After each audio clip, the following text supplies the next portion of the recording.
research skills and techniques.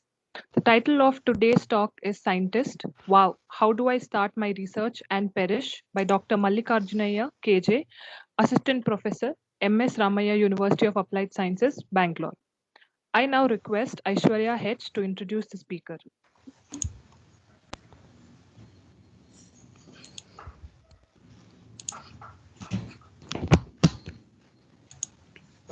Good morning, all. It's a pleasure for me to introduce our speaker, Dr. K.J. Mallikarjunaiah. Dr. K.J. Mallikarjunaiah is Assistant Professor, Department of Physics at MS Ramaya, University of Applied Sciences. Dr. K.J. Mallikarjunaiah obtained a doctorate in physics in 2008 from the Bangalore University. He was a research associate and assistant research scientist at the University of Arizona, Tucson in the United States of America until 2013. Then he moved to the Indian Institute of Science as UG faculty in Department of Physics of UG program. He joined the Department of Physics of MS Ramaya University of Applied Sciences in 2019 as assistant professor. He has published 48 research papers in reputed journals and 150 citations and H index of 6.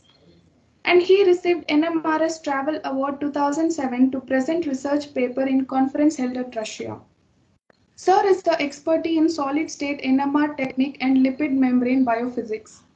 Now we welcome Dr. Mallikarjunaiah to deliver a lecture on how to start research and perish. Welcome, sir. Thank you.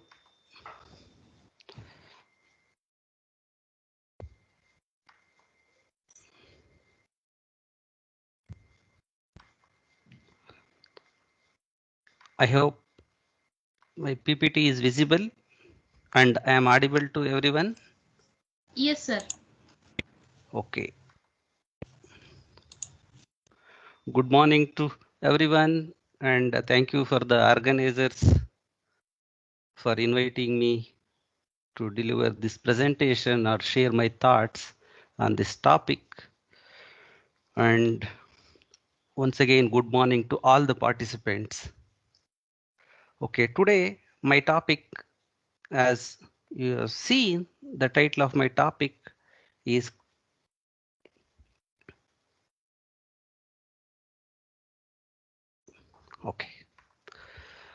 scientist. Wow, how do I start my research and perish? Okay, the title seems to be exciting. Okay, let us start driving into further details.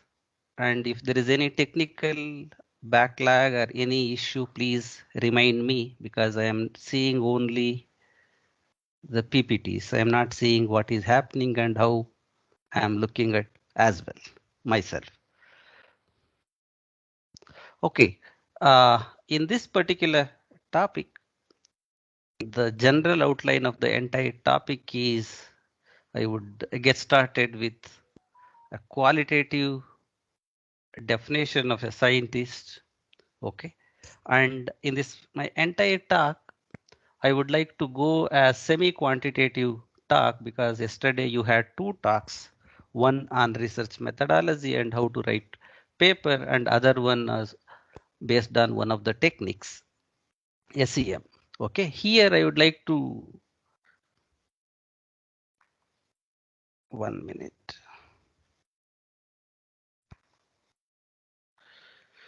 Okay, I would like to go with the semi-quantitative way.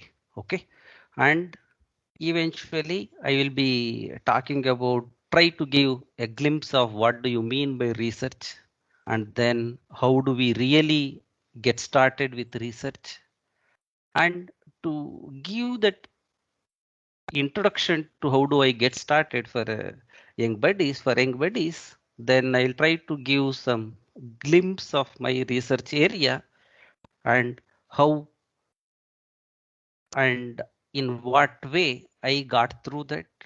Okay, and what are the areas and different institutions I had to work with. Okay, to move forward once I got started with my research, and then these are the subtopics, and then finally I would like to end my talk with my own thoughts on how to publish and perish, and inferences you can draw out of my presentation. Okay.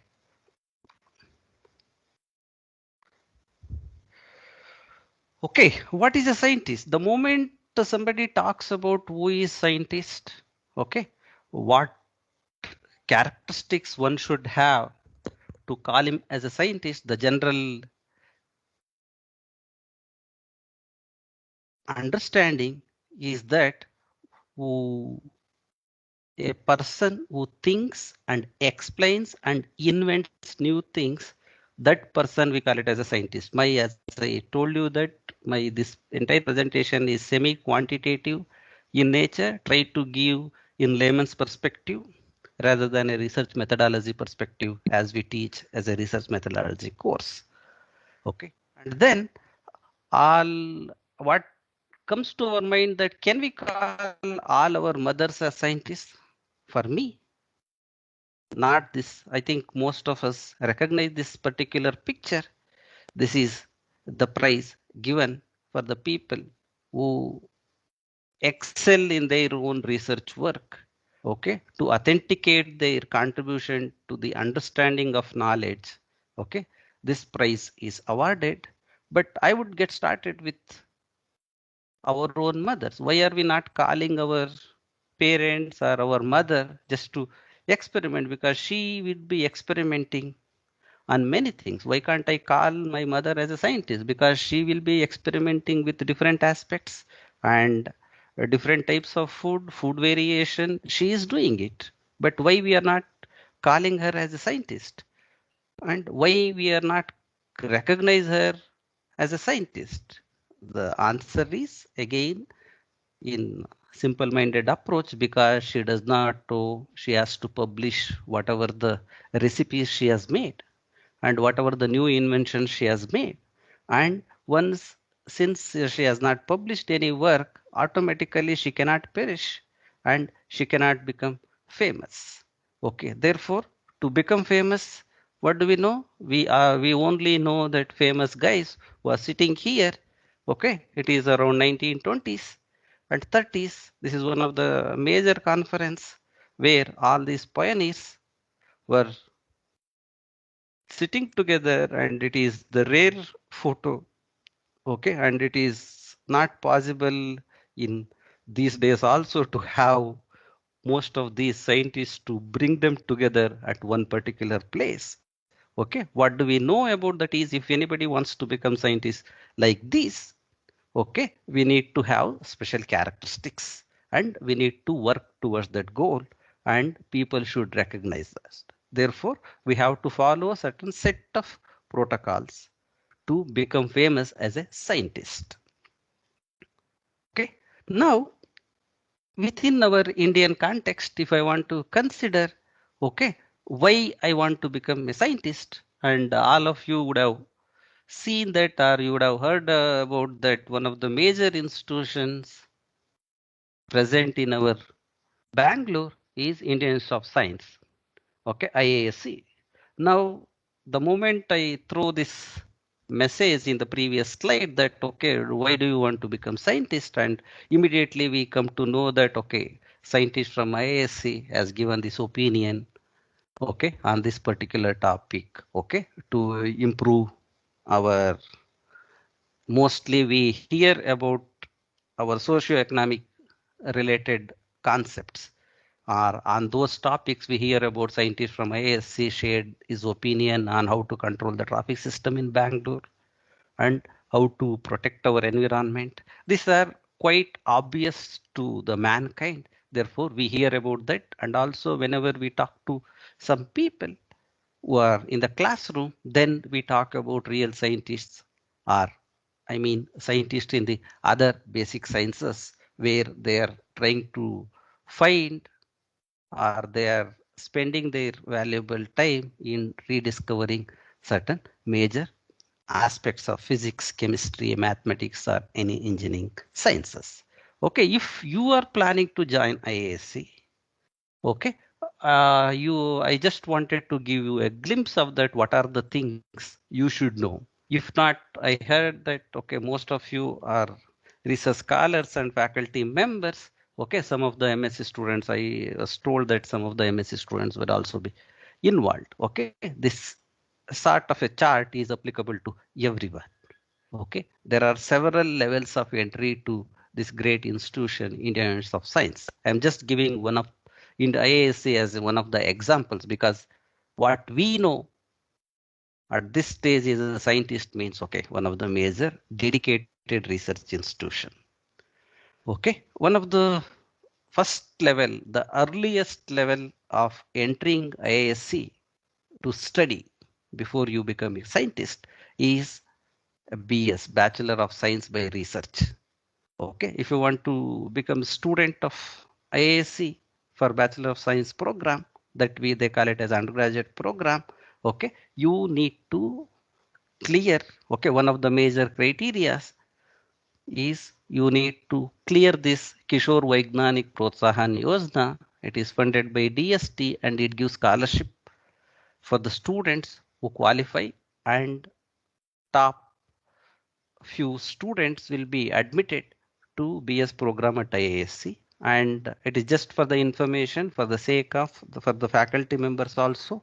If anybody is interested to send their kids and wards for this kind of good institution, you can think of this is students who are currently are in the 11th standard or 12th standard or in the first year BSc program in some other college as well. Okay, all of them can write that exam, and that written exam is followed by interview. And once they get selected, it is a proud moment to call yourself as a sort of okay, you are in the right path of a scientist at that level. Okay, and the next one is assume that you are not well aware of that this program and you want to join IASC as a master degree student. You did your BSc at some other institution. Then you can go with another exam, JAM. Okay, there when you are in a BSc, you can start preparing for the JAM exam. It is very much similar to for KUPI, analogous term for engineering. We are having IIT JEE mains, right? Okay, in the similar type of exam at the BSc level is JAM. It will be conducted along with another exam. Okay, and once you clear JAM exam, then you will be admitted to IASC under integrated PhD student, where MSc plus PhD you can enroll for that. And the next, if you if you have admitted for BSc in some other institution, then if you want to become a real PhD student at IISc, then you can take one of these competitive exams and clear them, and then you again there will be a interview. Okay, you have to face that interview and then get join as PhD student. Assume that you are PhD student at some other institutions like that. Many of the research scholars might be PhD students at some other universities. Okay, and then what you have to do is after you complete your PhD, go for postdoc position. Okay, and do wonderful postdoc, get wonderful postdoc experience at some other institution, preferably outside the country, but it is not always mandatory. And then publish very good papers and come back and join IASC as a faculty. Okay, that is the last step. There is one more step. Even if you are not able to secure a faculty position at IASC, you can join whatever the institutions you are working with. Okay, try to do outstanding research. Okay, publish yourself that you will be missed by this institution. Then IASC would definitely invite you to become the director of this institution as well. Okay, therefore, there are different ways you can always join IASC to call or to become a scientist by yourself. And you might be thinking that, okay, right now you are an undergraduate or postgraduate student at some other institutions. What you can do, okay, to achieve some of these goals, okay, you need to have some incremental progress in your profile as well to reach to the final destination. Okay, let us try to address this last point towards the end. Okay, now what is the research? Okay, and in this subtopic, let us try to understand what is research and how do we start research. Okay, what are the opportunities and whom should we target to reach out and explain what you are thinking. Okay, and while doing that, and what are the challenges one might face. Okay, and what are the myths we do have which are associated with research. Let us try to understand one by one in a semi-quantitative way. In my entire presentation, whether I go with a practical aspect or philosophical aspect, okay, I try to cover both. Okay, whether whatever the questions I have addressed in the previous slide, whether I am going to address, yes, but not in a systematic fashion. Like as I told you, it is not like a research methodology talk I will be giving. I will be going back and forth with real example and with research philosophy as well. Okay. And my first advice or request to all of you is that do not take my advice as it is. Okay, this is only my perceptions. Okay, my way of interpretation. I would like to bring it to your notice, and then I would like you to start thinking whether what he is telling is correct, whether it is completely applicable to me, or I need to fine tune or I have to tailor make to the needs of your skill sets. Okay, it is up to you. And one of the great scientists, let me begin with this quotation from our sir C.V. Raman. Okay, in the history of science, we often find that study of some natural phenomena has been the starting point in the development of a new branch of knowledge. Okay, whenever the general outcome here from this slide is that, okay, research doesn't mean that something new. Okay, and at the same time we need to be a keen observer of the nature, and then some of the naturally available phenomena or processes would inspire you to adopt that natural phenomena in your own area or in your own domain of research. Okay, and in this entire talk, most of the arguments what I make, they are my own reflections. Therefore, I am not expecting you to agree with me fully. Okay. And okay, do you want to be a researcher? What are the necessary things one need to know? Okay, and please remember this one of the quote from Edison. Thomas Edison, genius is not inborn. It comes from 99% perspiration and 1% inspiration. Okay, here the inspiration, whatever are, because all of you are already research scholars and faculty members. Okay, you don't need inspiration. You already got inspired and you have joined for PhD program or any master degree program with research component. Okay, therefore it comes from 99% of perspiration rather than just inspiration. Inspiration vanishes at any point, or that could vanish at any point, but you need to have determination from your side. Then one of the finest thing what you need to have is critical thinking. Okay, and there is a dedicated talk on this critical thinking in this FDP. Okay, towards the end of this entire FDP program. Okay, they will be talking much more rigorously on that. I just want to give what do you mean by critical thinking. Okay, we need to know that what is involved in thinking. Okay, and that implies that you need to have that intuition of asking these questions: what, why, where. Why should I listen to you? Okay, the way you ask your own parents at probably below your teenagers. Okay, everything you are asking blindly. Okay, why, where, what. Okay, same type of questions you should always keep it in your mind. But here the only difference is when you ask these questions, before asking, we need to pay a little more attention. Okay. The first one is whenever you ask question, you need to have clarity on that what you are asking the question. Okay. What exact question you are, what is being asked, and then why are you asking? Purpose. Why do I want the answer? Why are you asking this question? Because you are seeking answer from the other end. And then why do you need that answer? And then if you are asking this question, where you are standing to look at the question.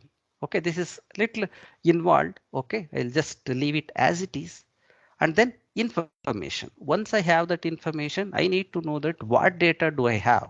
Okay, I need to have that information. Okay, what data I am having it, and conceptualize. Okay, the concepts which we think about, that what ideas are involved behind these concepts. Okay, and assumptions. Okay, whenever I take up some assumptions, I need to know that what are the things I am taking it for granted. Okay, if I throw a ball upwards, okay, it will come back. Okay, what are the things I have taken it for granted? Okay, that is the gravity. But whenever I throw ball, we have to think about that whether anyone else is there to catch it also. Okay, therefore these are all the certain assumptions we try to make it. We need to be well aware of these assumptions. Okay, whether I can clearly assume that assumption for all the times. And inferences. Okay, we need to have proper conclusions. Okay, what are the conclusions I am drawing out of that inferences, and consequences? What are the implications of my question? Okay, what, whenever we ask questions, what are the implications? One thing is the other person might scold you. Okay, this is a very silly question.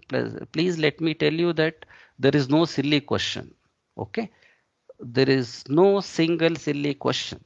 Okay, whatever the answer which I might give you back, my answer could be silly, not your questions. Okay, probably you might not have asked at right position or right intervention. Okay, but questions are never silly. Therefore, don't be afraid of asking questions. Okay, the major important thing for a researcher is that you should ask right questions at right platform. Okay, and the second one, you need to have self discipline. Okay, you need to have self discipline. This is one of the utmost important characteristic one researcher should have. And as we all know that effective people or most successful people are self disciplined. And to become a self disciplined guy, okay, person, okay, what do you need? Okay, you only need merely a matter of will. You should be willing to adapt to your own self discipline.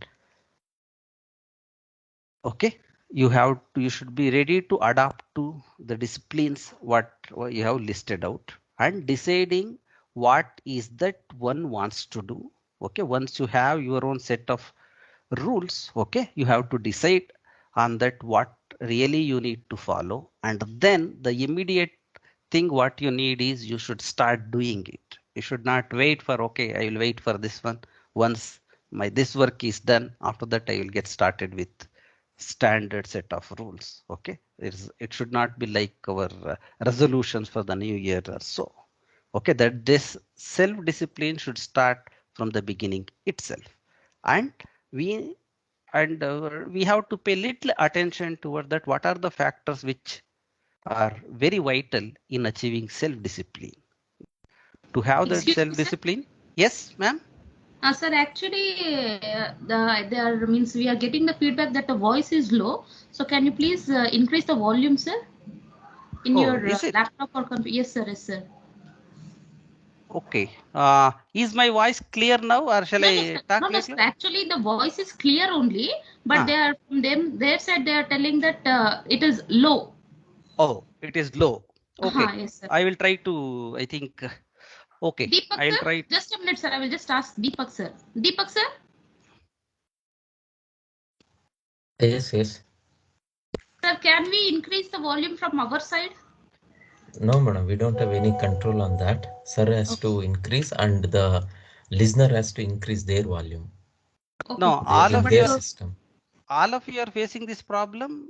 no, no, No, sir. sir. No, Actually, no. the listeners, because we have the group now, so from there we are getting the information that the voice is not audible, that increase the volume like that. We are getting message. So for They that have reason, to I have. increase. They have to increase the volume in their machine. I mean, in their laptop or in their mobile. Because I need to go with my audio settings that might disturb. That's why I'm little worried. No, no, sir. You please carry on, sir. Yeah, this is microphone. Okay, I can see that, as you can see that whenever I talk, it goes to the maximum level. I think I'll try to increase my pitch or loudness. Probably Yes. that would address Yes. most of Thank you, the sir. things. Please continue, Thank you. sir. Okay. As we explained that what we need to know is that our major characteristics for a researcher is we need to be self-disciplined. Okay. And important factors is I need to have, or a researcher he needs to have a clarity on what that person wants to achieve and why does he really want to achieve it, and then how do in the sense, if how do I go about it achieving it, that particular discipline. And we need to, I would like to highlight this last sentence, we need to have special kind of honesty to oneself about oneself. Okay, the majority of the researchers, the finest thing what the successful researcher is that we need to be honest. Okay, if you don't understand the topic, you don't have to go back to your advisor that okay, try to pretend that you know more than what you really know. Okay, be honest. Okay, this is my limitation. Up to this point I am able to understand. Okay, I may take one more day to understand the next step. Okay, don't hesitate to go and talk to him. Okay, basically you were, especially for the young buddies research scholars, okay, my sincere advice is that don't hesitate to talk to them, and don't hesitate to talk to them and show your incremental progress. No one is expecting you to come up with the final outcome. Okay, what they expect is incremental progress, whether you have kept your momentum in the same way. Okay, it is completely your own discipline, and this research program is sort of, it is not a well structured program in most of the universities. Okay, it is up to you and your, and universities do give more emphasis on your own schedule. Okay, try to work your own way, but they need results at the end of the day. Okay, that's why have self discipline. Okay, self discipline is one of the major characteristics. And what are the other tips one can give is that there is no substitute to organized and steady efforts. Okay. The in simple words or layman language, what we call is that this organized and steady efforts is your hard work. Absolutely, there is no substitute if you want to be a successful researcher. Okay. And develop passion for the research topic. Okay, whatever the research work you are doing it, develop. If you are not having passion towards that, after reading several papers and reviews, you should try to develop passion for that particular research topic. If it is completely out of your interest area, okay, then you can always talk to your supervisor, try to change the topic. Okay, it is at any point, it is never too late to change the research topic, but you should have valid reasons. Okay, and you need to know the time bound or how much time you have already invested in that. Okay, and you have to develop a research vision conforming to your strength. Okay, whenever we think about a researcher, okay, I might be having very big dream, and for example, for my own case, my kids, they are in middle school also. Sometimes they, oh, I want to be a rocket scientist. Okay, that is the inspiration what they see, or astronaut. Okay, that's what the mesmerizing topics in our physics are, sort of a technology. Okay, and they try to give up. Okay, you do have, as a research student, you will be having your own research vision, but please pay attention to your strengths and try to match with that. And whenever for a particular research work, you may have to improve your skill set, or you may have to improve your strength. Okay, you can do that. I'll talk about that in a while at length at the later stage. Okay, therefore please keep your strengths in your mind while developing a research vision. Okay, and you have to develop action plan with utmost clarity. Okay, your action plan, the whatever the timetable what we are considering, okay, that is very much needed, and you need to have utmost clarity. Okay, it doesn't mean that whenever I talk about that utmost clarity that there should not be any flaws. Okay, try to avoid as many flaws or obvious flaws in your action plan as possible. Okay, we can always refine your action plan at any point. And every success is a motivation to further tasks. Okay, and whatever the incremental success, again I am using that word incremental. Okay, it's only a small step to achieve a bigger step. Okay, and that success would always help us to move further. But at the same time, any failure along the process is not an hindrance but an opportunity to get to the root cause of eventual success. Okay, every failure is your own stepping stone. Okay, in research, it is not like a regular syllabus will be given and everything is known things. Okay, otherwise you would not have called that as a research itself. Okay, we need to learn from our smaller mistakes so that that you should be thankful that you are not making big mistake. Okay, it's a small failure or little failure that would lead to eventual success at the later case. Okay, and if you want to be a researcher, first please pay attention to this. Whatever the cartoon, a smooth sea never made a skilled sailor. Therefore, if you want to be a skilled researcher or a scientist, okay, your normal path, okay, what is set by the university or with the facilities available to you or your supervisor, okay, that will not make you a great scientist. Okay, then you need to have lots of ups and downs and lots of variations in the field of research. Okay, and you should know how to overcome from those ups and downs. Okay, therefore whenever you are having ups and downs, you need to have that intuition about imagination. Okay, and that what are the possible flaws in your research proposal, or you need to have to put lot of effort and you have to put lot of attention to fine tune details of the research what you are going to do. Okay, and your job is to focus on science and not the methodology. Okay, first science, you the focus first on science. The meaning here is you should ask right question and then look for one methodology. Okay, don't you don't have to design, okay, based on the methodology. This is probably or most effectively this approach is followed in material science. Okay, they try to come up with the science. Okay, and then I will use whatever the methods I want to use. There is a counter argument for this as well. Okay, and we need to respect resources what is available to you and also the people who created those resources for you. Okay, you should respect them. Okay, and you may feel that okay, it is rather not so easy to find shortcomings of others research work. Of course, at the later stage you might try to find out the shortcomings of their whatever the published work, but initially to judge that where they went wrong or what was lagging in the research work, you need to know what is a real research.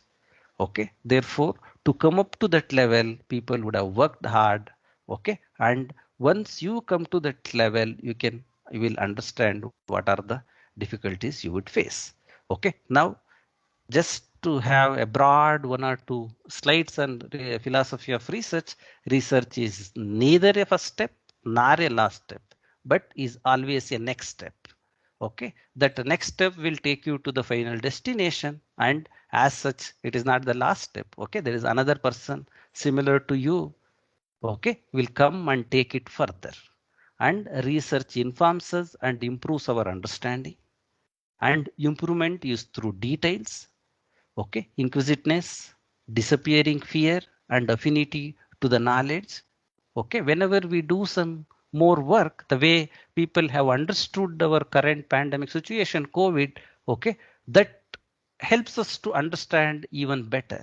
Okay, affinity to know about that, what are the finer details of this particular disease. Okay, like that, the research only gives us confidence to face real-time challenges. Okay, research leads to change in outlook and our mindset. It has to change our mindset, and real research should lead to make you think from several dimensions or views to the same problem. Okay, if a problem is posed to you, then you should try to think from different aspects. And this concept of looking at the problem from different aspect, you would learn more when you work with interdisciplinary problems.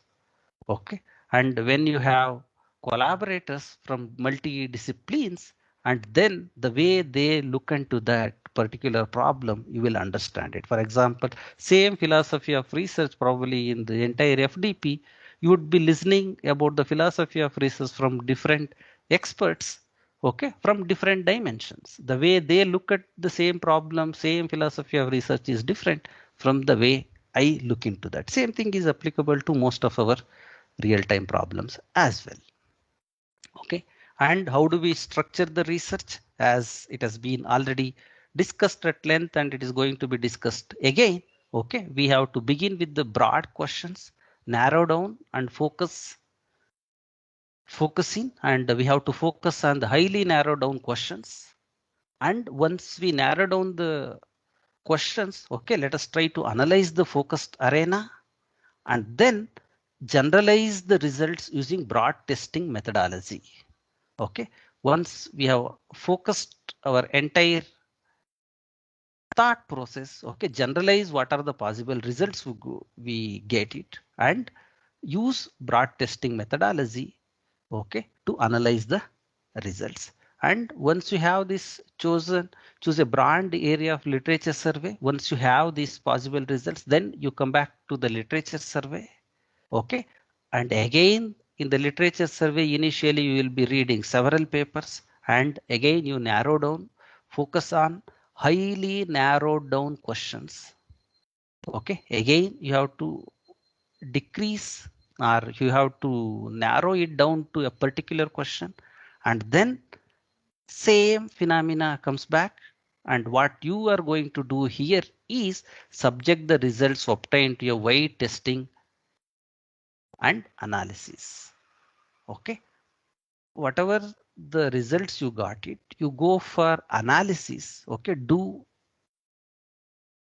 you have to do a rigorous analysis of your data. Okay, I will talk about that in a while. Okay, and the research process, the flow chart goes with that. Once you define the research problem, we have review of concepts and theories. And once you have this review of concepts, and once you do that literature survey, you get some ideas and you formulate your own hypothesis. Once you have your hypothesis, okay, based on the hypothesis, designs your research methodology or design your research sort of experiments. Okay, design initially, and once you design that, try to collect data out of that. Okay, that is execute your research methodology, and then you will be having you are having your data and analyze your data and test your hypothesis what you have asked. Okay, and if it is required, okay, you can always, once you have this design and research, and that you can always go as feed forward also. Okay, and analyze the data and interpret and report. Okay, and once you have that, okay, you have to report the data as well. Okay, and once you have this report, you are having results, you can always go back to the first stage, whether it is required for you to redefine your research problem, slightly fine tune that, you can always do that several times.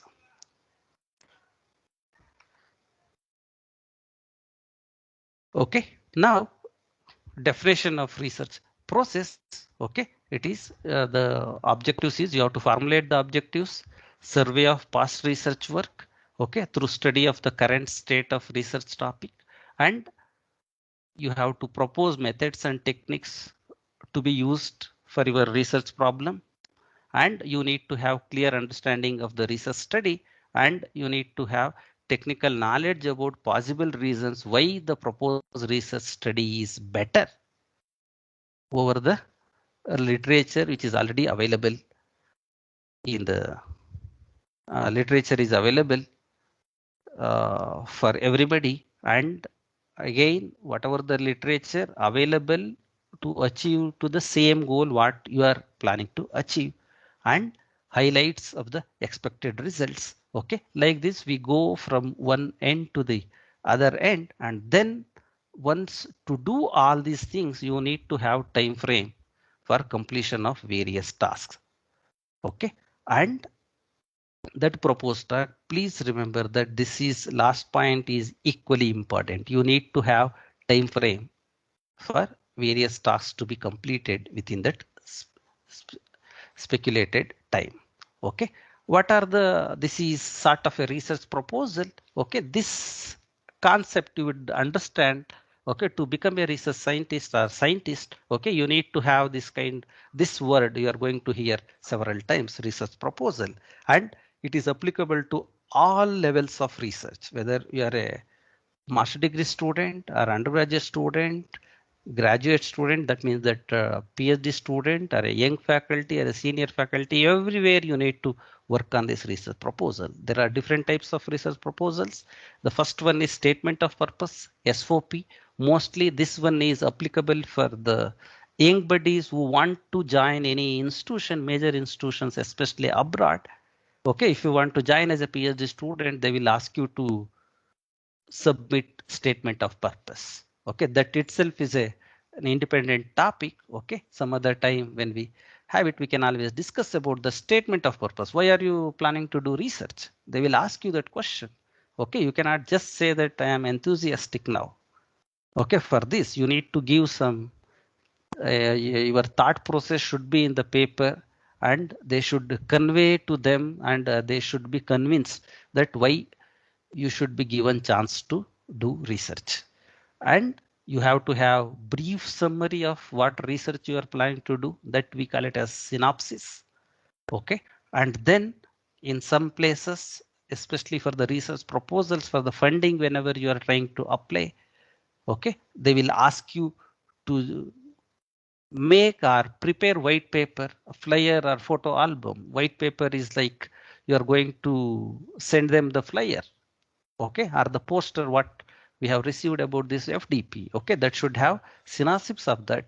Okay, that should show that what is the photo album, the way nicely they have put it together for this FDP, that photo album. Okay, who are the people?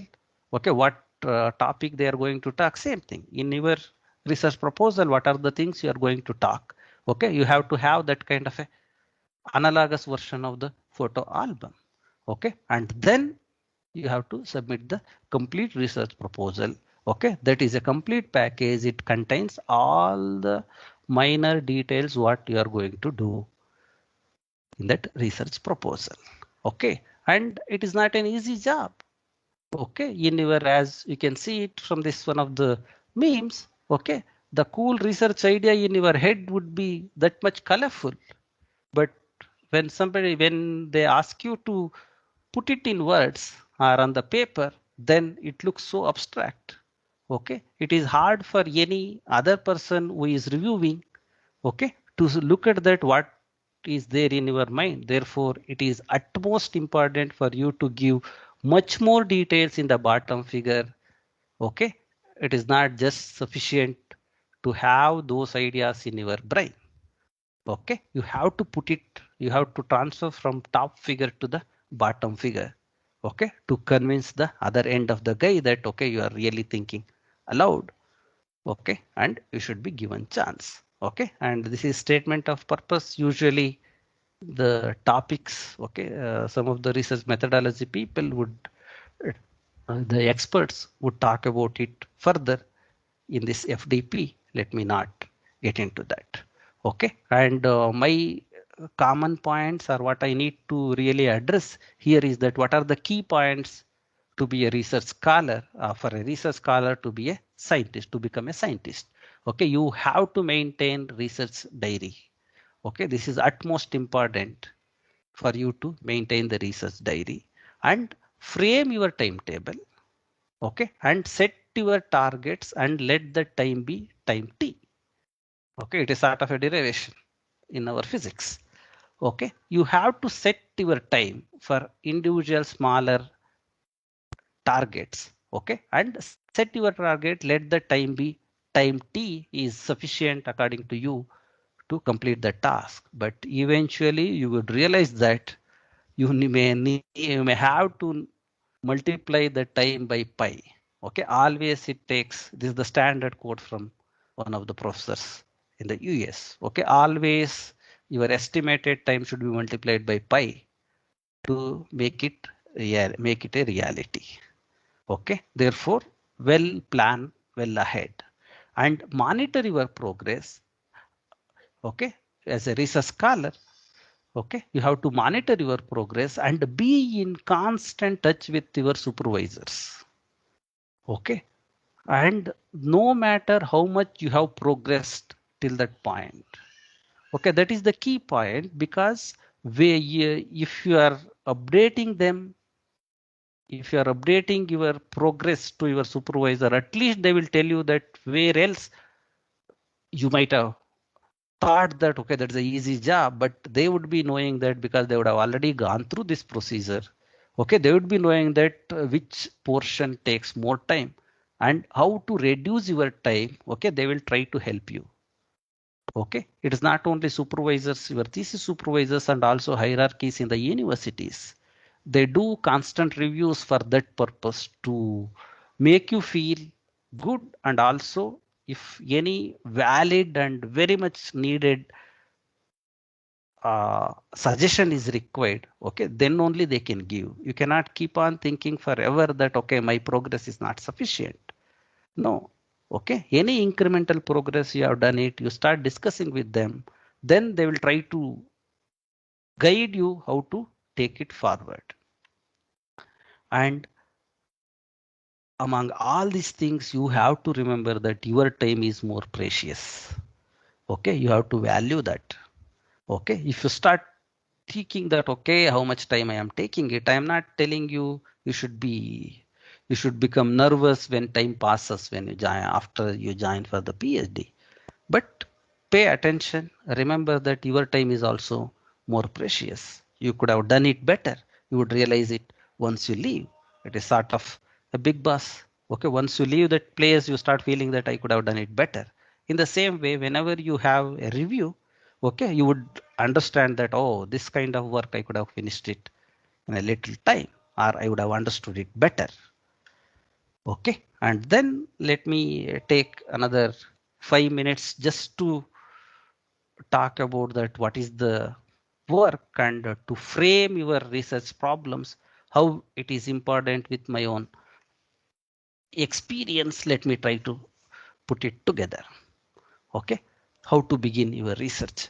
Okay, now for that, my area of research is dealing with nuclear magnetic resonance. Okay, in this nuclear magnetic resonance, this is a technique which exploits the properties of the nucleus. The nucleus, which consisting of protons and neutrons, they possess, nucleons possess magnetic moments. That means that they behave like a tiny magnets. And when these kinds of tiny magnets are kept in the external magnetic field, okay, initially all these magnets are randomly oriented. And when we keep this entire set in the presence of magnetic field or within the magnet, then all these spin systems start aligning either parallel or anti-parallel to the direction of the magnetic field. Okay, whenever they align in this particular fashion, when we apply electromagnetic radiation, okay, then I can observe the NMR signal, and that the combination of interaction of the resonance, why does it come? Because of the interaction of nucleus property or nuclear property of the atom. Okay, when it is in the presence of magnetic field, whenever resonance occurs, that lead to a signal that we call it as NMR signal. Okay, experimentally we can observe that, as you can see in this particular picture. Okay, that the number of spins which are aligned either parallel or anti-parallel can be represented with the bottom energy level, the cone. Okay, they can represent this way. Okay, there is a dedicated energy level for parallel spins and anti-parallel spins. It is simplistic example. Okay, and the way they get separated, the energy difference between these two is directly proportional to the strength of the magnetic field what I am applying. Okay, and at that point, that kind of splitting of energy levels in the presence of magnetic field, as we know that it's called Zeeman effect. And in this case, the nuclear magnetic moment and static magnetic field, they do interact with each other and giving rise to a separate, giving rise to the splitting of energy levels. Let that splitting of energy levels be h nu, and that is theoretically related to the magnetic moment of the nucleus, whatever the nucleus we have considered, multiplied by the applied magnetic field. How do we do that? We take this kind of a magnet. This is the schematic representation of superconducting magnet. Okay, where I keep my sample in this coil and I am making, in the sense, now I am at this particular position at one particular value of external magnetic field. I have two dedicated energy levels. Okay, at that point, okay, whenever these two energy levels are getting separated by this delta E, at that point, if I pass an electromagnetic radiation or if I pass an AC current whose frequency is equivalent to nu, then what happens? I can make the transitions to occur among these two energy levels. Okay, basically this is a cylinder, inductor, okay, where I am keeping my sample, and then whenever I pass AC current through that, okay, that frequency is exactly equivalent to the mu dot B naught. Okay, and then that is according to this equation where this gamma is the magnetogyric ratio corresponding to the nucleus what I have taken. Then absorption occurs, and that absorption occurs lead to free induction decay of the signal. Whenever they absorb, they start releasing the energy. Okay, and that radiated energy is picked up by the same coil, and that I can measure it as a free induction signal of the free induction signal, that we call it as NMR signal. Okay, this is the basic principle of NMR detection.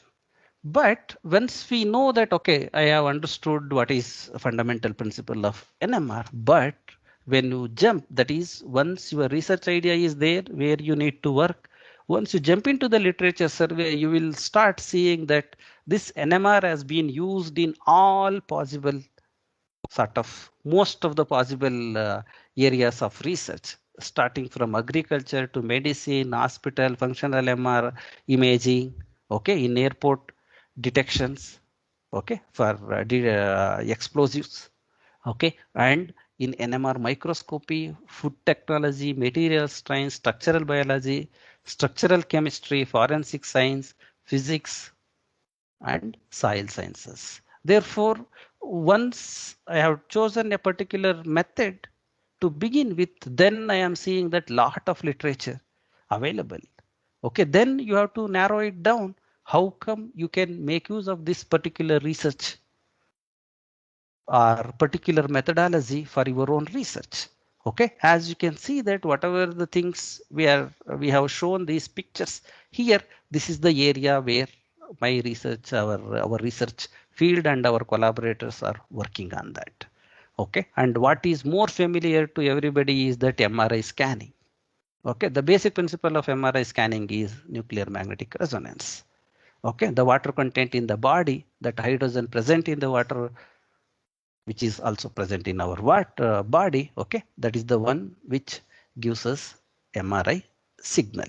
Okay, and this work has been, whatever the work we have been doing in collaboration with different universities, that's MS Ramaya University with University of Arizona and Indian Institute of Science actively. Okay, just to give overview with another 2-3 slides. Okay, is that organizers, how much more time I am having it?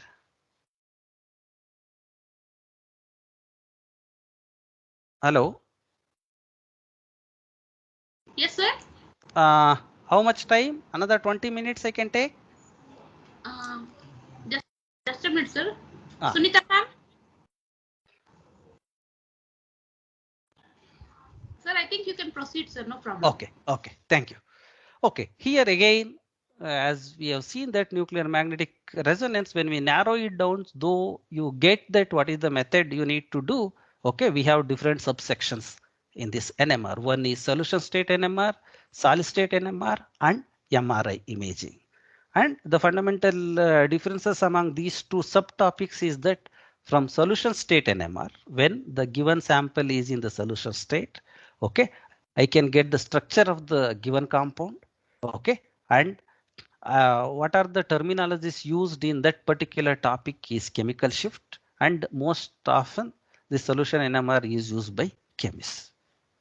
Okay, it need not be restricted to chemist, but when it comes to solid state NMR, when the compound is in solid form, okay, or sort of a fluid form, along with the structure, I can also measure the dynamics associated with that. And the dynamics associated with that is that whenever I consider it is like a structure, if I really want to correlate in layman's language, structure is a still photograph. Okay, I can get that what is the structure of a compound. But the dynamics is that the way you are seeing it is like a video camera or video of that particular object, where the way I am talking, the way or whatever the lip movements I am making it, those things also you can measure it. That is what we call it as dynamics. In the given compound, okay, what is the dynamics? How molecules are moving around or reorienting? I can measure it using solid state NMR.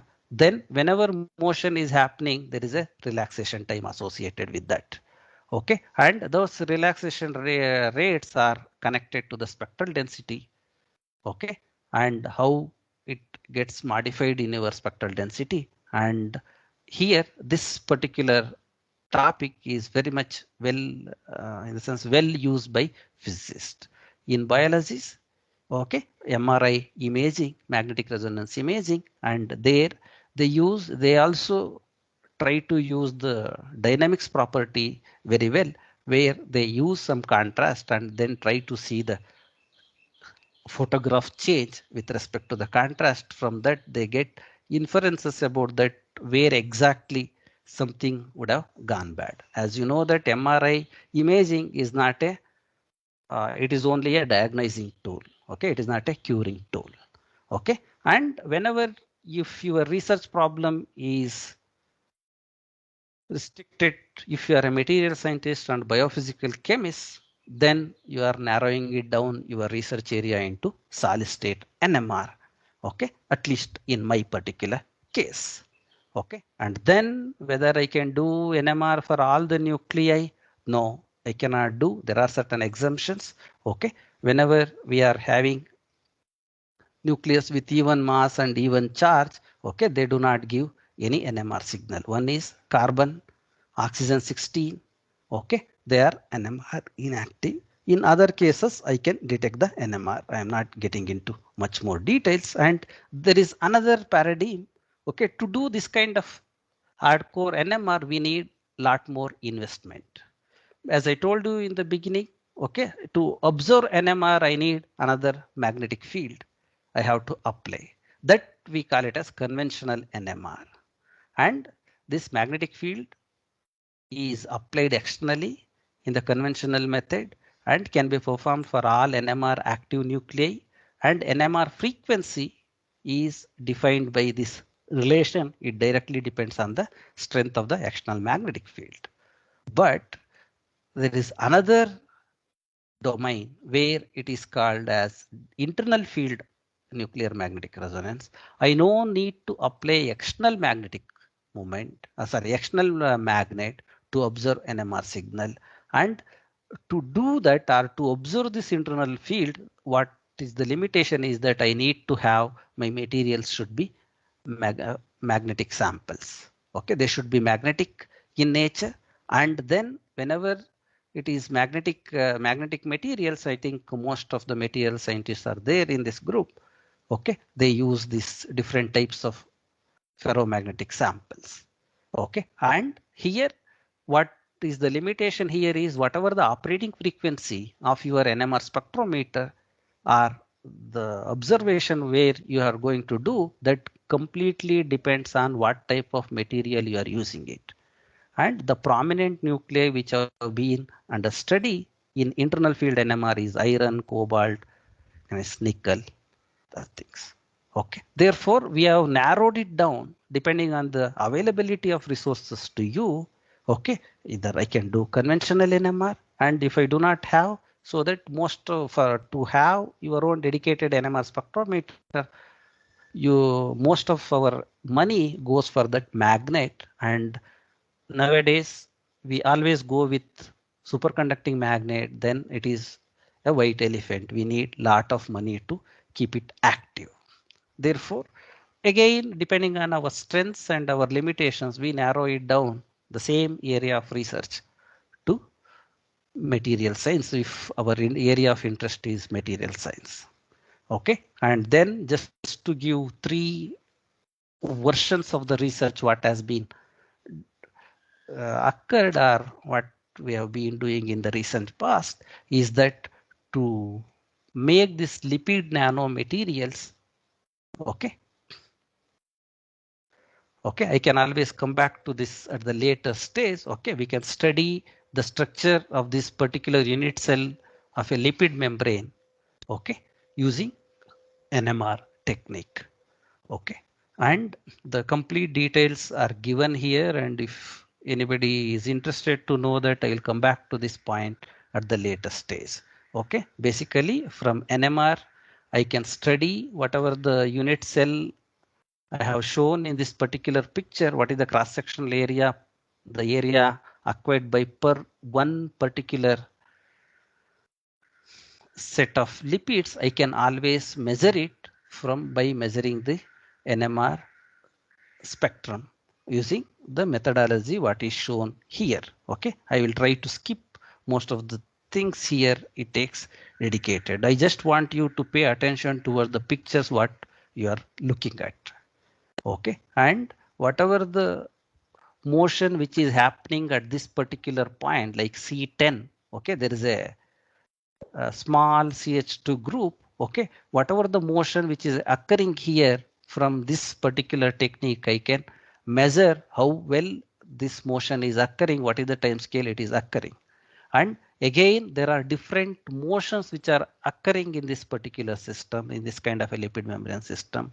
Along with understanding the cross-sectional area, I can also measure the time scales of every motion, whether it is wobbling nature or how this entire single molecule is moving around and how this neighboring molecules join together, they can move, and the entire arena, entire membrane, how it is fluctuating. I can measure it, quantify it, and also as we can see that the finer details of every position along this chain of this particular compound, chemical, I can measure it quantitatively. The microscopic observations, I can do it with this deuterium NMR spectroscopy. What I have done it here is all the protons, all the hydrogens which are present at every carbonyl group, we have changed it to deuterium. Therefore, I don't have to worry about NMR signal from hydrogen. I only get NMR signal from deuterium. Then I can estimate and quantify this signal and estimate cross-sectional area as well as dynamics. Finally, I can get the cross-sectional area. And that is one area of research. Another area of research is you consider one of this our ammonium chloride compound similar to ammonium chloride. Let us consider another tetramethyl ammonium hexafluorophosphate, where we have different nuclei. Here, as you can see that carbon by default in a without using any isotope, I cannot measure. Sorry, except carbon in this particular compound, okay, all other nuclei I will be able to make measurements. Okay, for hydrogen, phosphorus and fluorine, you are able to do all these measurements. This is part of my thesis work, where we do same for the same nucleus. For example, here 3 sets of data points. All these things we did it for hydrogen nucleus in the same compound, and we did same NMR measurements for fluorine nucleus as well as phosphorus nucleus. It's the reported one, phosphorus one. Okay, you can see that there is a correlation among all these, the way these nuclei behave, because there is a correlation among the motions which are happening in the cation, that is CH3 group, and also anion PF6 group. Okay, that we can those things we can be correlated, and from this, whenever there is a change in the straight line, or whenever we see abrupt change, the way data points are moving across this line, please remember that whatever the times temperature we are writing here is, we are going down to below 100 Kelvin. Okay, we did these experiments up to helium temperatures. Okay, and I will get much more details about the energy required for these molecules to jump from one equivalent position to another equivalent position. Okay, CH3 group, there is a symmetry. Okay, that symmetry to move from one equivalent position to another equivalent position, I can estimate, and what is the time taken for this molecule to jump from one symmetrical position to the other position, also we can measure it using this technique. Okay, it is another one area or the one way of using NMR. Okay, the third one is the internal field NMR. As we have seen, or as we discussed earlier, the effective field seen by the nucleus is dependent on other two. What is the external field applied, and what is the dipolar field and hyperfine field. Okay, here in this particular our recent research work, we concentrated more on the hyperfine field associated with our ferromagnetic systems.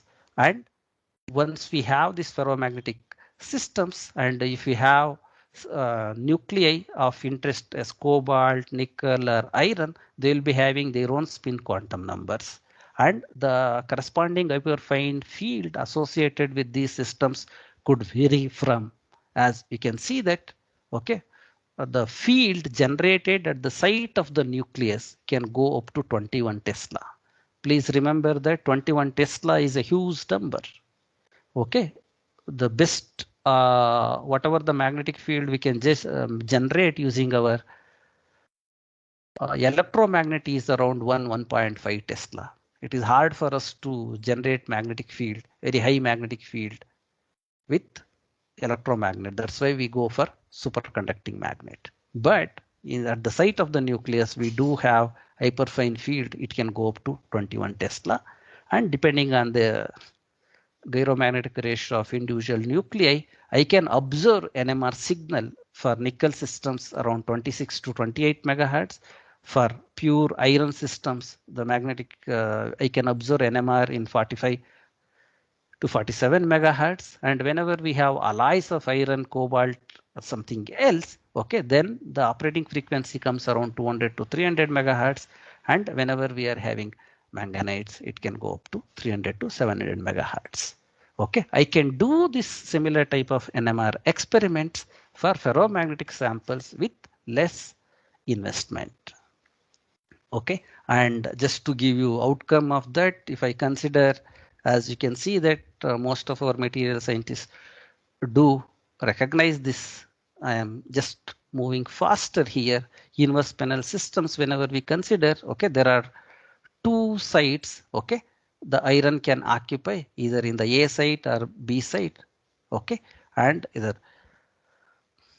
that whether the system is in A site or B site can be quantified using 57 iron NMR studies.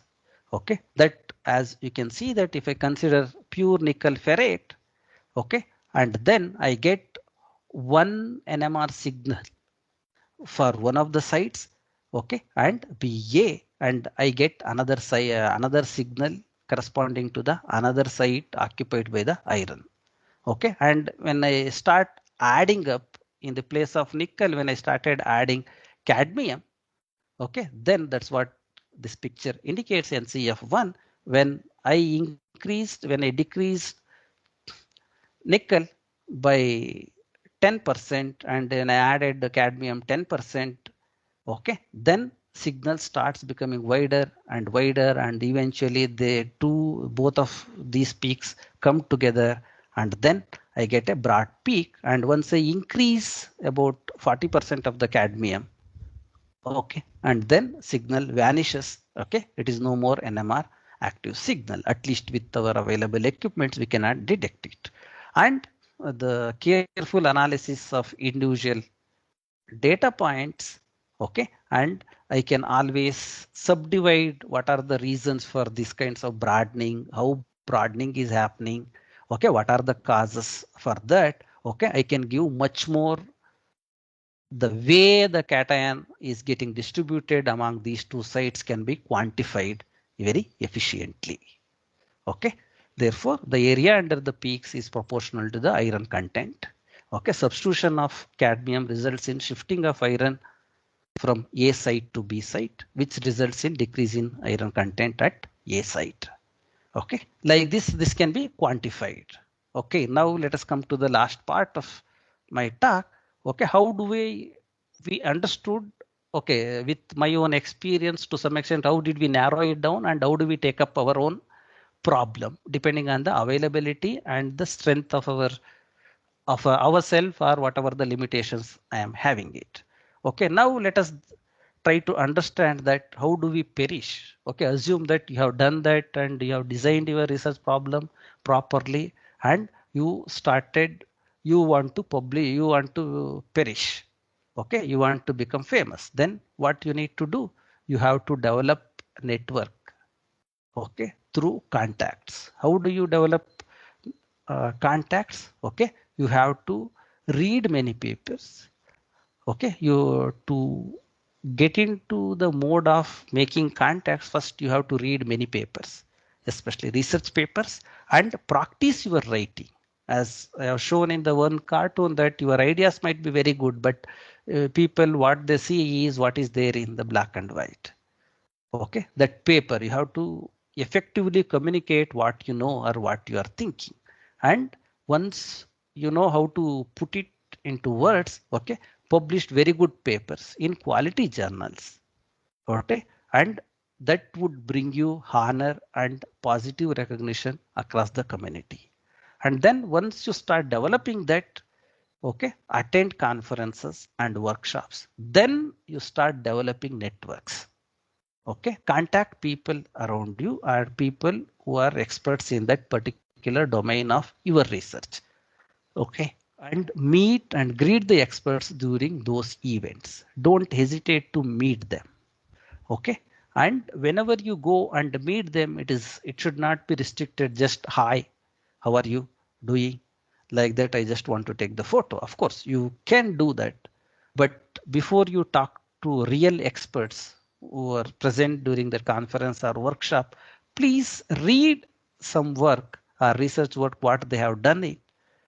Okay, and then start your conversation with that whatever the work which influenced you to talk to them or to which made you to feel that that person is expert in that particular domain of research. Okay, please do not hesitate to talk to them. And then once you have these contacts, please always keep your contacts alive. You may not be interacting with him every day or with her every day now and then. Okay, never ever your contacts die. Okay, keep your contacts alive. Okay, you know how to get in touch with people. Okay, now publications. Before you make any publications, you have to ask right questions. Okay, and design appropriate experiments, analyze your data critically and carefully. The why I am talking about this again is that don't just look at the data as it is and try to give inferences of your data in such a way that most often it does happen in the material science area is that okay, some X has interpreted the data in this fashion so that my data is also agreeing with the data. Okay, that should not be the end of the story. Okay, turn your data into insight. Okay, and that insight should get into action, and action should get into tangible results. Okay, come up with your own results. And also I have been told that, and I was even told by my ex-mentor one day that okay, whenever we write papers, we always write that results and discussions. He literally slapped on my face and he told that oh, though only those who do not know how to distinguish results and discussions would write these two words together. I do agree with that. Many times even now I am forced to retain that results and discussions together. Okay, whenever we have less information, when we don't have content to expand, okay, or with our own limitations, if you do that, but wherever it is possible, and if you just by thinking it over for one more week, if you can expand it, try to differentiate in your research paper. Results are separate, analysis are separate, and conclusions are separate. Okay, discussion should be separated from the results as such. Okay, you can always recall your results when you start discussing about that. That is the key point for the publications. And try your level best to let your figures or illustrations tell the story. Publication is telling a story. It is sort of you are giving out to the audience. Okay, you have to tell the story. It is very much similar to a movie. Okay, you might be having great content. Okay, unless you make it appear on the screen. Okay, other person may not visualize that. Okay, that's why fine art guys are always associated with movies or any advertisement. If you look at that, okay, why do they work in the background so nicely? Because that should appeal the story.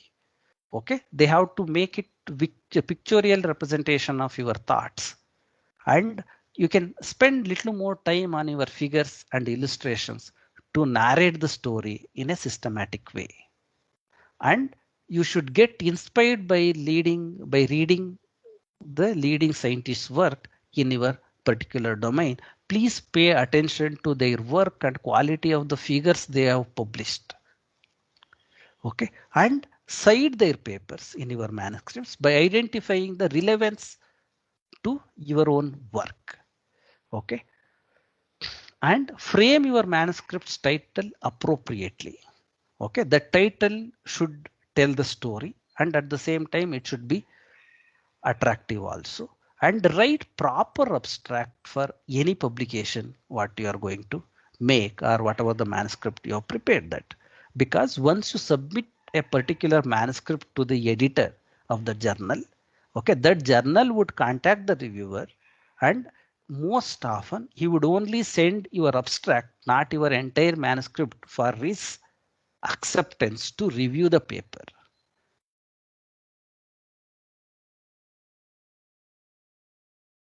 Way you narrate the abstract.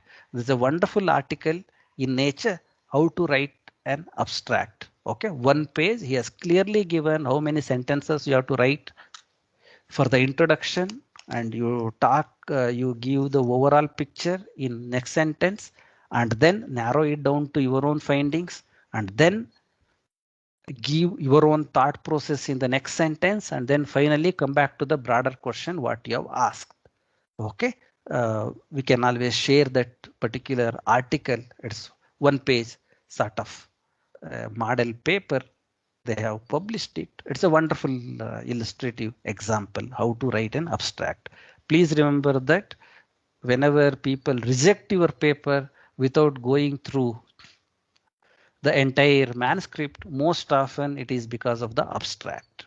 Okay, avoid these spelling mistakes. I think yesterday the Ruka Prasad explained it very well about that, how to select the paper, research journal, and other things. Okay, at the same time, pay attention to all these finer details. Frame your abstract and paper, and once your paper is ready, you keep it aside for a day. Next day, please read it. And also another advice or request I can do that if you trust any of your friends who know physics, okay, but is not in the same domain, please give your paper to him.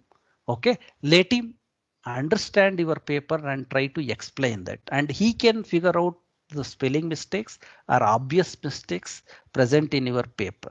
If you read your own paper several times, you may not notice anything. Okay, but others are able to do that. Please share your papers with trusted friends and take their feedback and try to explain. One of the things what people explain or quote is that if you cannot explain your research to a high school student, you have not understood about the research what you are doing. Like that, your friend should be able to understand. Okay, and then they will see that where is the lag, because you are in the domain, this is in your own domain, you may find the connection between one paragraph to other paragraph. For others it might be misleading. Okay, and we should care about, obviously if you want to perish, we are being judged continuously, and then we have to publish more papers, and you cannot give an excuse, or most of the faculty members including me, we cannot make a comment that okay, renowned professors, they are all experts, they only do research. Okay, we have to do research as well as teaching. Yes, I completely agree with that. What is the teaching burden we are having it, but these Nobel laureates also do teach, especially in Western countries. Teaching and research, they have to go parallel to each other. Okay, and then only you could be a good researcher. If you do not teach, you do not know how to explain what you are working on to your student, you cannot be a good researcher as well. And as most of us know that in most of the US universities, those professors are getting paid during summer vacation through their research grants. That means that that is the way the universities work. Okay, we have to pay attention. And why do we have to worry about research grants or any particular major contribution to the society? Okay, if you get, let me get started from the bottom. If you know, you have to identify the sources of external funding, and once you have external funding, and then you can start generating money, and that money can be generated by external or internal funding. Most often the second one may not happen so quickly. Okay, you have to go for external funding, and from that you start developing facilities, advanced tools or equipment or resource full. That means manpower. You can hire people, JRF, junior research fellows and research scholars in your lab, and once you have that, publish your manuscripts. And if you are in the research engineering domain, you design your own prototype of the product. Okay, and sell your patent to the manufacturer if you want to achieve better. And then all these things would give you recognition and contribution to the society and promotion in job, and all these things would make you feel like you are a researcher. And what are the opportunities we do have in research? Okay, there are, this is again a sort of a research proposal outcome. Okay, there are plenty of opportunities. You have to identify your research problems and try to explore what are the available resources for the external funding. And there are several types of funding agencies, government and private agencies, and defense agencies, which require both the fundamental work as well as the application oriented work, and try to connect the missing links between fundamental research and application research. And some of the companies do have that CSR, company social responsibility funds also. And at the same time, you don't have to hesitate to approach outside India. There are plenty of opportunities. There are plenty of inter-country collaborations we can try to explore. Okay, and these are the just listed funding agencies. Okay, you can go through them one after the other. Okay, and there is a UGC consortium, okay, which tries to give major facilities where some of these facilities are very expensive to maintain at our own place. Their University Grants Commission has developed such facilities. This is one of them. Okay, we can try to define or design our problems based on them also when we are looking out for the funding opportunities. And whenever you submit the research proposal, okay, there is a flow chart, quad chart, they talk about that. Okay, and you have to prepare. These are the finer details. Okay, let us not really spend much time on that. This is for our more learned people. Okay, and this is ever ending. Even after becoming a scientist also, if you want to retain your scientist position for more time, you have to have this iterative process again and again, and get your lab funded continuously. Okay, and all of us know about that, these what are the problems we are facing. Okay, and we are doing science, and at the same time we need to talk about that. And as we mentioned earlier, okay, we need to go and meet people around you. Okay, and you need to share your ideas and get inspired from their ideas. Okay, and at the same time, this is my sort of people who are in the middle age. They already got the PhD, and they have couple of years of experience after that. Okay, there are certain grants, they have age limit for you to apply. Okay, these are some of the examples. Okay, some numbers I may have to redefine or fine tune it. Okay, but bottom line here is, okay, you cannot wait for too long to apply for all these grants. Okay, please keep in your mind that we do have expiry date. Okay, to encourage younger generation, okay, middle age scientists, okay, they need to work hard again to apply for all these events. Okay, with that, as I already discussed about that, okay, how to perish by attending scientific conferences. Okay, but at the same time we do have some myths about the research proposals and research ideas. Okay, as we told in the beginning, okay, research neither a first step or a last step. It is a continuous, definitely it should be a next step to reach your eventual success. Let us not worry about much about the myths right now. Okay, what are the inferences we gathered here is, as I told you in the beginning itself, do not take my advice as it is. Okay, think about it and come up with your own plan. Prepare your mindset for the research and meet and greet people around you. And there are plenty of opportunities as well as competition. Okay, balance and age becomes the bottleneck soon, especially for those who are already in the research area and they are looking for external agencies for funding, and always have this habit of, yes, I can do it. And people like many other institutions, okay, they are with you. Okay, like our institution also, we are with you if you need any further advice, anything, we can get in touch with that. Okay, most of these references, some of these are my own inferences, and some of the books. It's a wonderful book by advice to a young scientist.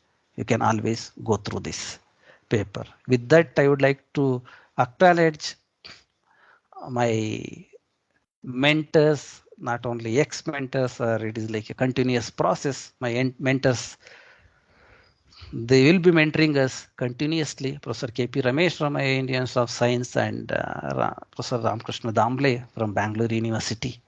And my collaborators and my ex-supervisors, and they are not ex, and still we are continuing our collaborations with our collaborators, Michael Brown from University of Arizona, Horia Petrake from Indiana University and Purdue University, and Rana Ashkar from Virginia Tech, and from different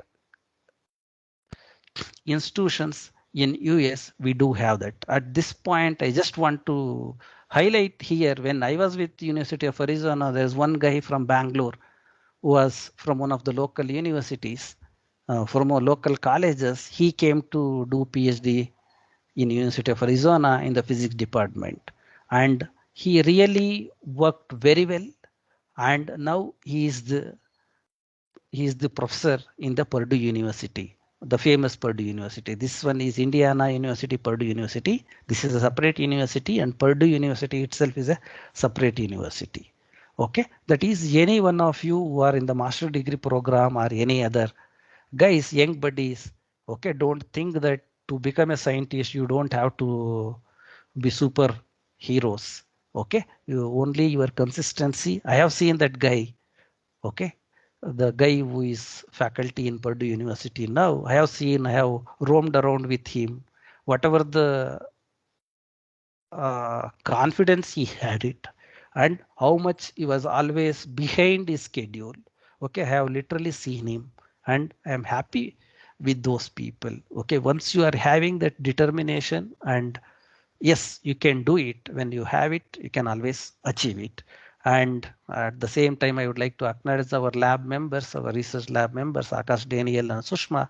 They are our PhD students, and Nisha and Tejas are our MSc and BSc project students of MS Ramaiah University.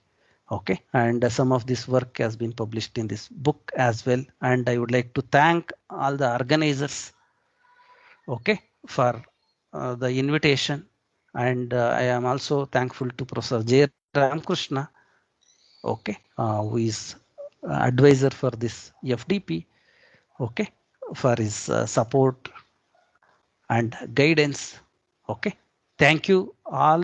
Thank you once again. I am thanking you all the participants, okay, for your interest. Thank you. I am ready to take questions. Yes, sir.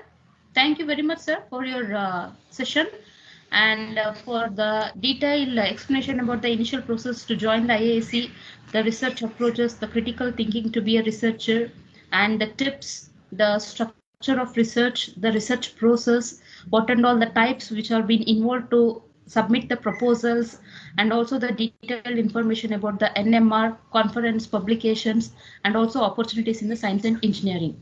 Thank you, sir. Now the session is open for the question and answers. If anyone have questions, then you can start asking the questions. So I'm unmuting you all. So you can just unmute yourself and you can ask questions.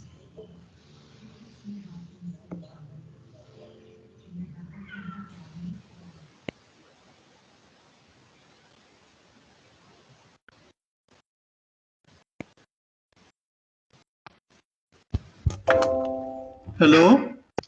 Yes. Yeah, you have told application of NMR for the ferrites. Yes. To determine the concentration or proportion of iron. Yes. Is it possible to calculate the proportion of lithium in lithium ferrite? Actually, what we have shown in this particular example is that whatever the nuclei, okay, which is possible to detect using IFNMR, okay, we can exactly point out that, okay, I can do it. Okay. Yes. In the lithium case, what is the, whether usually these are the prominent as a 1 minute. Okay. As you can see it from this Yeah. particular picture. Okay. Here, this iron concentration, I can easily estimate because iron is the nucleus what I can study using internal field NMR. I completely agree with that. If I go with conventional NMR, where is a big superconducting magnet is there, okay, where I can do work if the isotopes are lithium itself, if I can observe, okay, from the NMR technique, I can always identify if it is correlated. I am not very much familiar with that. But as far as internal field NMR is concerned, we are restricted to certain nuclei alone. Okay. Okay, only this iron, cobalt, Mn, nickel, okay, that kind of systems can only be studied. But sometimes for some other compounds also, they might influence the concentration of iron. For example, here, though I am studying iron nuclei, okay, what I am changing is nickel concentration. Yes. Okay, then also I am able to identify that. In the case of lithium, we need to think about that, or I need to look at the literature, how it So modifies the can I structure. answer that, sir? Yes, sir, please. Yes. Can I answer that, sir? Yeah, Manju, right? Yes. Yes, sir. Yes, sir. Yeah. Yes, please. Uh, yes, sir. You can actually look for lithium. You can actually determine the lithium concentration. Only thing limitation is, see, the we need to see lithium is present in the environment of iron. So the internal field of iron oxide is 55 Tesla. So if I calculate the gyromagnetic ratio of lithium, it comes in the range of almost like 700 megahertz. Right? As of now, that the technique to determine that 700 megahertz is little difficult, sir, because as it is involved many parameters to be controlled. So right now it is actually not possible as of our group is concerned. Okay. Okay. But it is possible. It is possible in other cases. This is possible, but right now it is a bit difficult to determine, sir. Okay. And second question is, you have suggested some foreign funding agencies. Can you tell me the names of that? This one is most of the foreign funding agencies I was talking with respect to our DST. Okay, like our Department of Science and Technology, and there is a correlate there. In the sense, I can list out sometime and share it with you.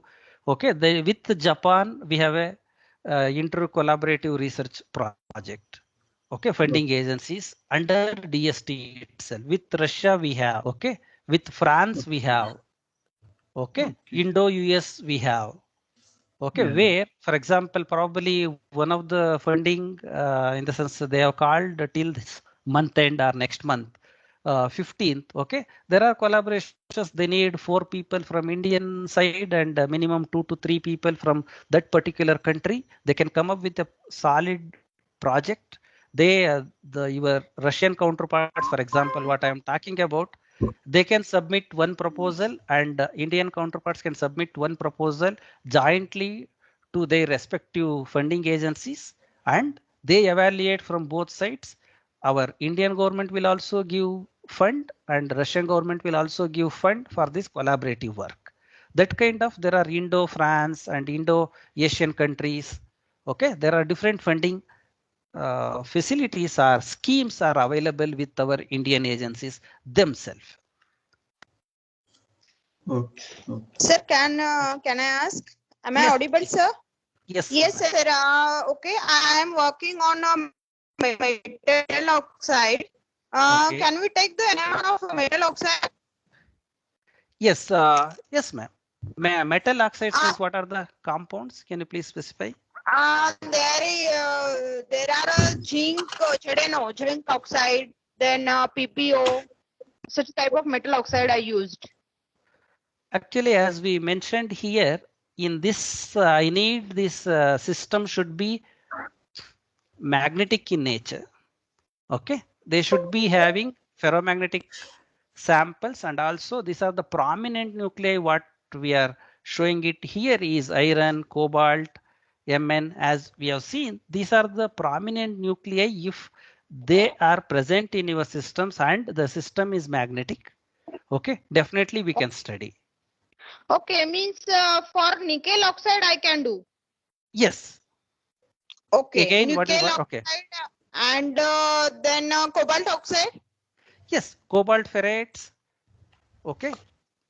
Nickel Okay. ferrates we can do. We have done the, I have only shown one representative figure.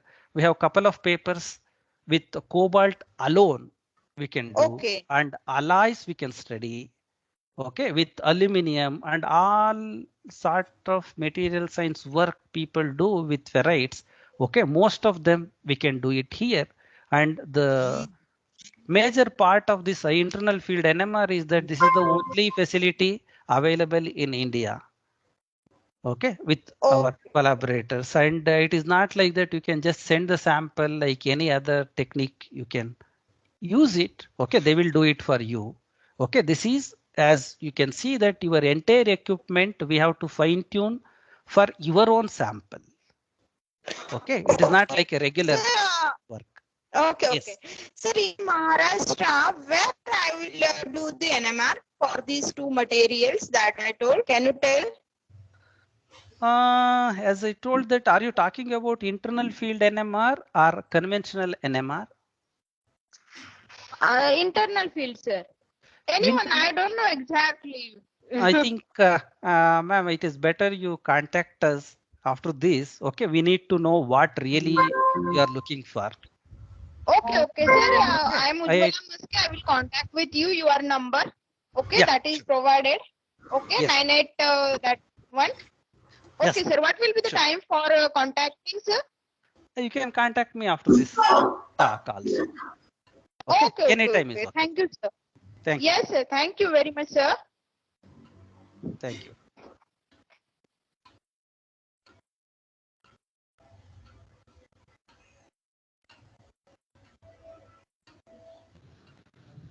Manju sir, if you have any questions, can ask. Kulkarni sir, you can continue, sir.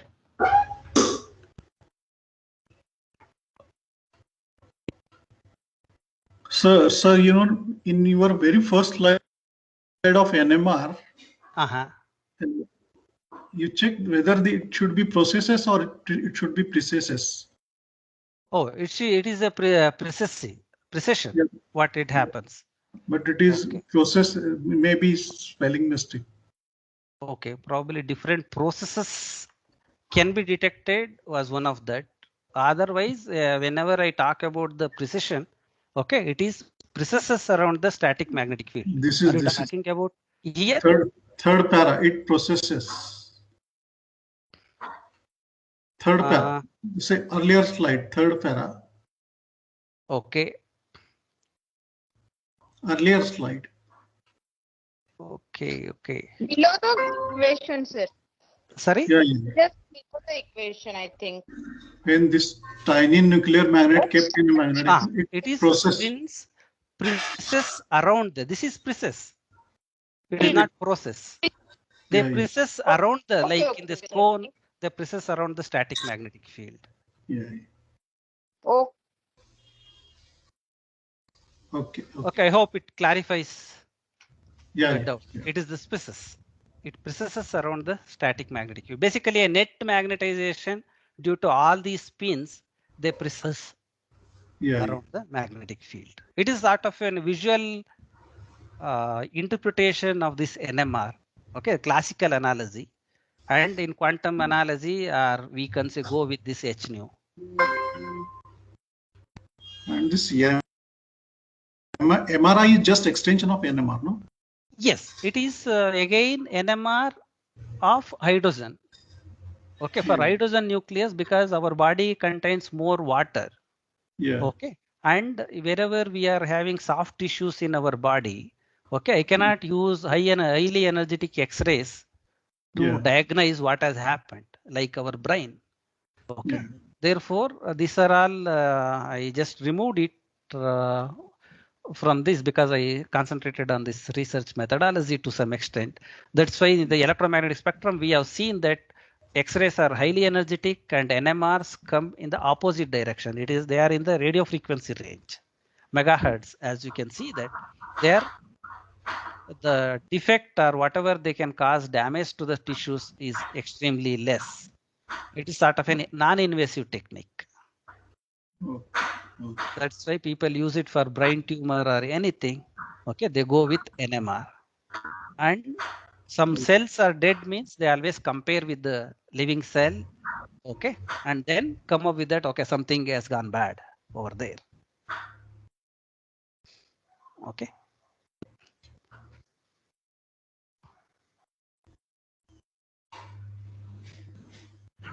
Any further questions?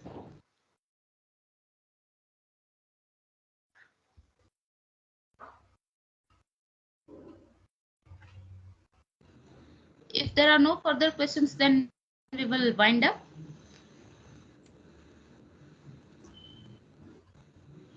Okay, sir. Okay. So I thank you very much for giving the session talk, sir. Thank you, sir. Thank you. Thank you for your attention. Thank you all. Thank you, sir. And dear participants, we all will meet for the evening session, which I have shared the link in the WhatsApp group. Thank you all.